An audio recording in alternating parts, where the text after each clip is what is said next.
Hi అండి, అందరికీ నమస్కారం. ఈరోజు మధ్యాహ్నం లంచ్ చూసేద్దాం రండి. వేడి వేడిగా అన్నం వండేసానండి. నేను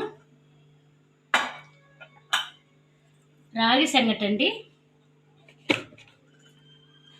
రాగి సంగటి చేశాను. దీని కాంబినేషను వంకాయ మెత్తాలు వండానండి కర్రీ. ఇది నలుగురు తింటాం, నలుగురు తినమండి దీంట్లో. అందుకని చెప్పేసి వాళ్ళ కోసం నేను కారం నలిచానండి. ఇది ఎండుమిరపకాయలు కాల్చి, వంకాయ ఉల్లిపాయ కాల్చి చేసిన పచ్చడి అండి. చాలా టేస్టీగా, చాలా బాగుంటుందండి. తోటకూర ఫ్రై చేశానండి. రసం బెల్లకి ఇది కందిపప్పు చారు చేశానండి. మా పిల్లలకి, మనవాళ్ళకి, మనవాడు తినేదానికి వాళ్ళ కోసం కందిపప్పు చారు చేశానండి. ఆ తర్వాత పెరుగండి లాస్ట్. ఈ కాంబినేషన్లో, ఈ కర్రీ కాంబినేషన్లో అన్నానికి కూడా చాలా బాగుంటుందండి, టేస్టీగా ఉంటుంది. నచ్చితే మాత్రం లైక్ చేయండి.